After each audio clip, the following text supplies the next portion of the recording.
All right, we are pulling the bread out of the oven, and I just wanted people to see it if they want to. I don't know if anybody's going to be on and fast enough because this is only going to be a few minute video. And we're going to pull it out. Oops, stop the timer.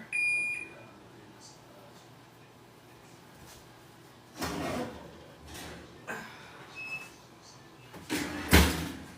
right, so we have, let me see if you guys can see the bread. All right, let's see if you can see it. All right, so we have this bread, and we're going to test it. I'm pretty sure it's the right temperature. This is a variation of what they call, somebody coined the unloaf. So 207, 208, so perfect. And we are going to pick it up and be very careful. So this bread, I started this morning, and it was done using uncooked butter. It's a little dark on the bottom. I probably could have pulled it out a minute or two earlier. And look at this thing. Look at this loaf. The bread that I made here is really, really easy. Doesn't matter. Doesn't matter, is that the name of the person? So this one is 165 grams of starter, unfed starter. So it's starter that had been fed and then went flat, or from the fridge if you've left it in the fridge.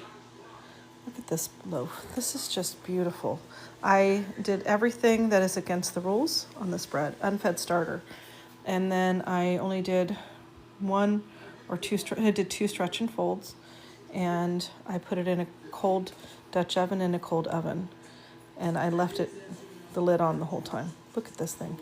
It's gorgeous. I did not score it, so it got the natural crust.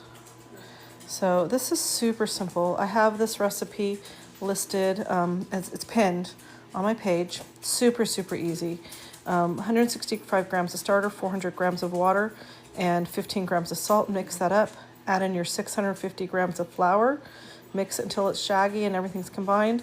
Let it set. You can, at that point, just let it go, but I like to do at least 1 or 2 stretch and folds. You can do up to 3 or 4 if you like, but you don't have to even do any. This one was with 2 stretch and folds. I started it this morning around 9 a.m. and it is, what, 7:30 right now. I thought probably about 9:30 I started it. And I essentially did the stretch and folds and then let it sit on the counter until it looked doubled. And then I formed it into a roll, and then I put it in the Dutch oven and covered it for an hour. And then I put it in the cold oven at 450 degrees for 1 hour, or until it gets to 205 degrees. So I think this one was a little bit too warm, went to 206 or 207, but it is, look at this thing. Can you just believe that? That is with unfed starter. That is not starter that I fed and took care of. Literally, unfed starter, or some people call discard. So you can see how I let it break. I did not do any scoring on this at all. I let it break itself open. And this is a beautiful, beautiful loaf. And I'm gonna actually add a product on here. I'm going to add product. This I used, I wanted to test out a dried starter. So anybody who wanted to go on their sourdough journey, I'm gonna pin it. And I'm gonna add, I'm gonna add this, and then I'm gonna add the Dutch oven, because the Dutch oven is good. But everybody has Dutch ovens. But if you don't have your own starter, it's really hard to get started.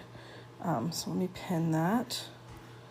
And we're going to pin. Okay, so this is, oops, hold on. Pin.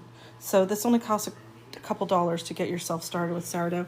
This sourdough starter is dried, dehydrated, and I bought it from the TikTok shop. I bought it on my own money. I only make a couple cents on commission, so this is more just as a test to see if it worked. And I fed it 4 days ago.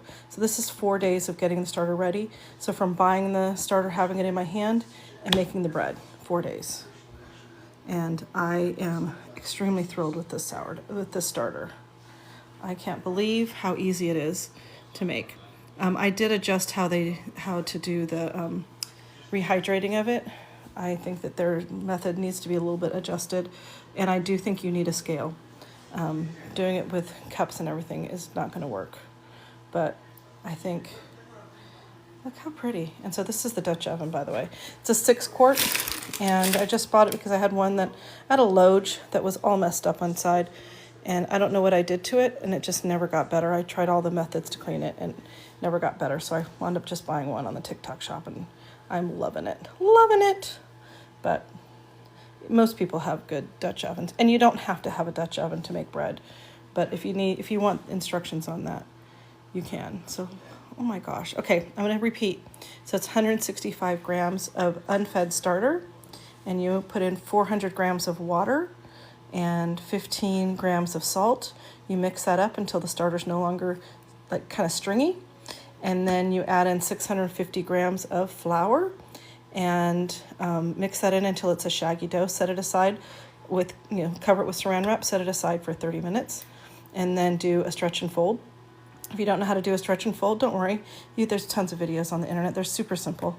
And I probably have some videos somewhere on my YouTube channel. There's tons of stuff in my lives that I show it.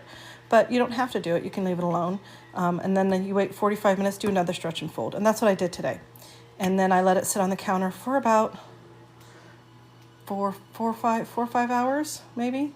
And then I formed it into a ball, and I put it in the Dutch oven, crinkle it through paper, put it in a Dutch oven, covered it with saran wrap, and let it sit on the counter for an hour.